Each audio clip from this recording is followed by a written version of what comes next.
और बेटा देखो, पहले ध्यानपूर्वक देखिए इसको। काइनेटिक एनर्जी की हम बात कर रहे हैं, ठीक है। इसमें एक एक वर्ड जो लिखा है उसको ध्यानपूर्वक देखना आपको। काइनेटिक एनर्जी क्या है, कह रहा है देखो, the energy contained in an object due to its motion is called kinetic energy. मतलब किसी वस्तु में उसके मोशन के कारण, उसकी गति के कारण जो ऊर्जा क्या होती है, क्रिएट नहीं बेटा, निहित होती है, उसमें ऊर्जा होती है। कंटेंट माने उसमें बनी होती है, रखी होती है, नहीं। या the energy content in an object due to its motion is called kinetic energy. कर रखा है, ब्लू से लिखा है। The energy content in an object due to its motion is called kinetic energy. मतलब उसकी गति के कारण जो उसमें ऊर्जा निहित होती है।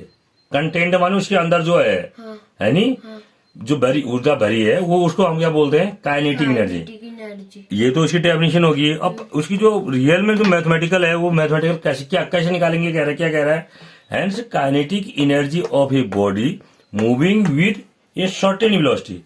यानी कि उस बॉडी की काइनेटिक एनर्जी जो एक निश्चित सर्टेन वेलोसिटी से मूव कर रही है, is equal to the work done it. किसके बराबर होती है, उस पर किए गए कार्य के बराबर, है ना। कौन से कार्य के बराबर, to make it acquire that velocity, उस वेलोसिटी को प्राप्त करने के लिए, ठीक है नहीं।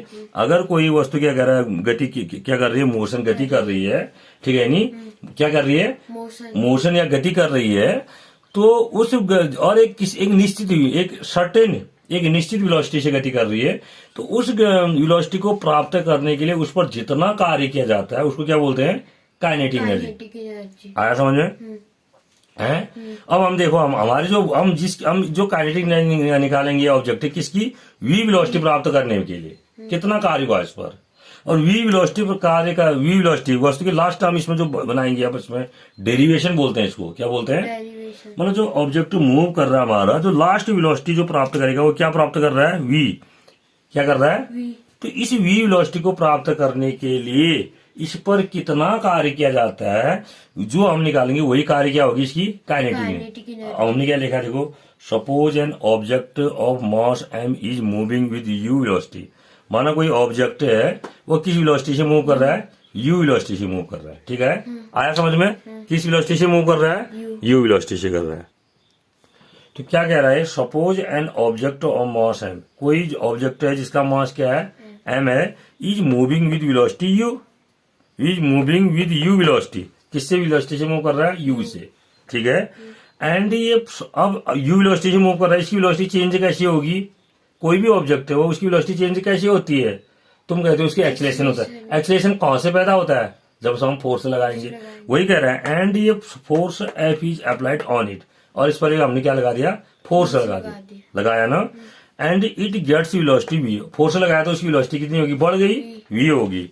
और जब वेलोसिटी v हुई, कैसे हुई velocity v, after time t, सीधे थोड़ा v होगी, t समय के बाद हमने फोर्स एक निश्चित मतलब यूनिफॉर्म फोर्स लगाया। क्या लगाया, यूनिफॉर्म फोर्स लगाया, धक्का भी कह सकते हैं आप, ठीक है नहीं, यूनिफॉर्म फोर्स या यूनिफॉर्म धक्का लगाया उस पर। तो उस जो फोर्स, वो उस फोर्स को हमने क्या कहा, F का लगा। तो कितने समय तक लगाया, t समय तक, कितने समय तक, मतलब उस पर जो हमने फोर्स F लगाया t समय तक लगाते रहे हम। एंड टी समय तक लगाओ, तो टी समय तक लगा तो फोर्स उसकी वेलोसिटी कितनी होगी, v, और इस इतने समय में उसने कितनी डिस्टेंस कवर कर ली, s। वही मैंने इस फिगर में बना रखा है। देखो, इस ऑब्जेक्ट का जो इनिशियल जो मास है उसका क्या है, m है, इनिशियल वेलोसिटी क्या है, u, इस पर फोर्स F हमने अप्लाई किया। कब तक किया, t समय तक, कब तक किया, t समय तक किया।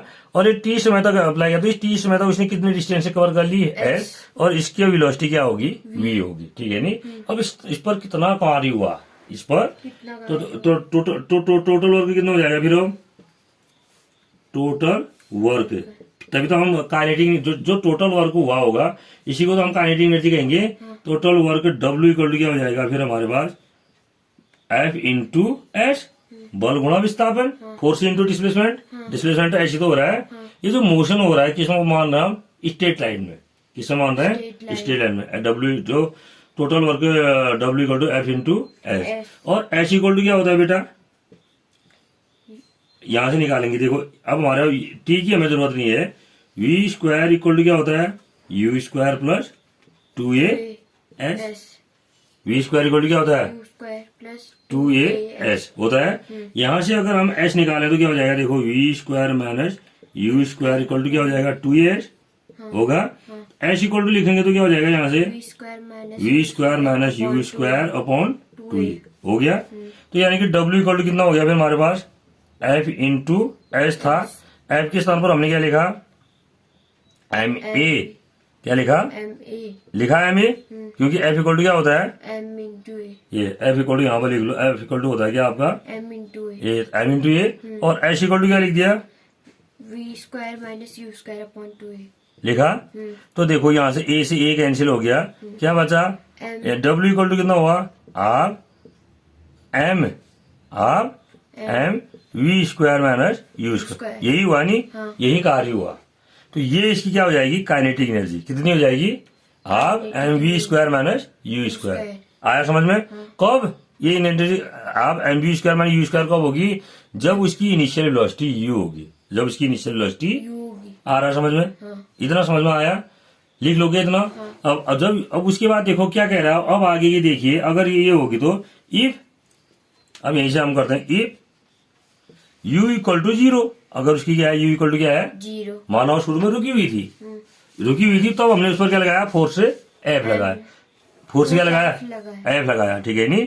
और एफ लगाने के बाद t समय में वो h डिस्टेंस से कवर करके वेलोसिटी कितनी सर्टेन वेलोसिटी कितनी अचीव कर ली उसने v कितनी कर ली v, तब काइनेटिक एनर्जी कितनी हुई तो इस v वेलोसिटी देखो 0 से v बनाई ना हमने वेलोसिटी, अब 0 से क्या बनाई क्योंकि u का मान हमने 0 कह दिया तो 0 से v बनाई, तब उस पर जो काइनेटिक एनर्जी होगी तब क्या होगी इफ u इक्वल टू 0 तो w इक्वल टू क्या हो जाएगा half M V square minus U square का मान क्या हो गया 0, क्योंकि u क्या है 0, पहले हम उसकी इनिशियल वेलोसिटी रुकी हुई थी तब हमने उस पर फोर्स एफ लगाया, कितने समय तक लगाया t समय तक, कितने डिस्टेंस से कवर की s, वहां पर s डिस्टेंस के बाद उसकी वेलोसिटी कितनी होगी v होगी, सीधे v होगी क्या नहीं t समय धीरे धीरे बढ़ी ना, फोर्स लगाते रहे लगाते शून्य से v होगी, शून्य से क्या होगी डायरेक्ट यहाँ पर v दौड़ना होगी, शून्य से पहले 1 हुई होगी 2 हुई होगी 3 हुई होगी तो फिर होते होते v होगी, ठीक है। तो ये क्या होगी तो टोटल कार्य कितना करना पड़ा हमें उस पर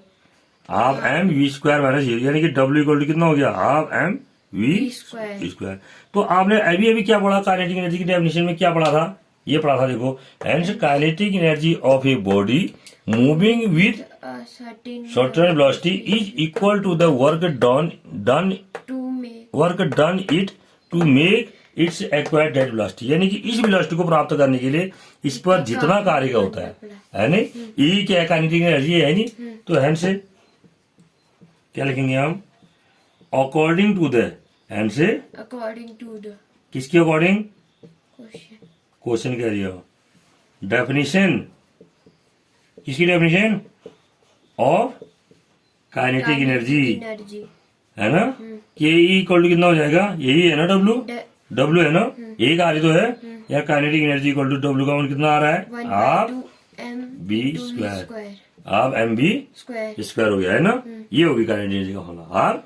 अब पता चल गया क्यों होती है हाफ एम बी स्क्वायर, क्योंकि उसकी वेलोसिटी किसी भी जो एम मास कोई ऑब्जेक्ट इसका मास एम है, अगर हम उस पर एफ फोर्स लगा रहे हैं वो एच डिस्टेंस से कवर कर रही है, उसकी इनिशियल वेलोसिटी यू का मान हमने क्या मान लिया यहाँ पर 0 माना है, और क्या माना यू का मान 0 माना है, तो 0 से उसकी वेलोसिटी v प्राप्त करने के लिए उस पर जो टोटल कार्य हुआ वो कितना हुआ हाफ एम बी स्क्वायर हुआ।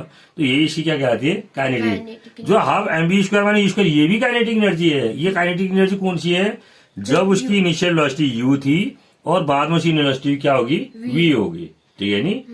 काइनेटिक एनर्जी में परिवर्तन हुआ है, काइनेटिक एनर्जी में मतलब हमने कितनी काइनेटिक एनर्जी उत्पन्न की, पहले कितनी थी हाफ एम बी स्क्वायर और बाद में कितनी हुई हाफ एम बी स्क्वायर, ये हुई है ना। तो इतनी काइनेटिक एनर्जी हुई, ठीक है ना। या अब इसकी यूनिट क्या हो जाएगी, यूनिट बताइए, हाफ के तो कोई यूनिट नहीं हुई, एम की यूनिट क्या हुई किलोग्राम, वी का क्या हुआ मीटर पर सेकेंड स्क्वायर, क्या हो गया ये किलोग्राम मीटर स्क्वायर, ध्यान दो upon second square, V square है ना, किलोग्राम मीटर स्क्वायर पर सेकेंड स्क्वायर को क्या बोलते हैं न्यूटन, क्यों बोलते हैं न्यूटन, मीटर स्क्वायर पर सेकेंड स्क्वायर को न्यूटन मीटर नहीं हुआ ये, हुआ नहीं। किलोग्राम मीटर पर सेकंड स्क्वायर क्या है न्यूटन, किलोग्राम मीटर पर सेकंड स्क्वायर क्या है, किलोग्राम मीटर पर सेकंड स्क्वायर क्या है न्यूटन है। तो मीटर स्क्वायर होगा तो ये क्या होगा, न्यूटन मीटर हो जाएगा। नहीं क्या बोलते हैं इसको, उतनी परिभाषा पड़ी, वर्क की यूनिट नहीं हुई है, जूल क्या हुई। जूल। वैसे भी तुम्हारे पास अगर दिमाग होगा, जो काइनेटिक एनर्जी क्या है, कार्य तो है। कौन सा कार्य है, किसी की वेलोसिटी v वेलोसिटी अचीव करने के लिए जितना उस पर कार्य किया जाता है वही तो है। तो इसकी यूनिट क्या होगी काइनेटिक एनर्जी की, जूल। यानी कि एनर्जी की यूनिट क्या होती है, जूल। और वर्क की जूल ही तो होती है। फोर्स की न्यूटन। हाँ, तो ये ध्यान रखना पड़ेगा। ये डेरिवेशन आपका क्लियर हो गया, ठीक है, ओके।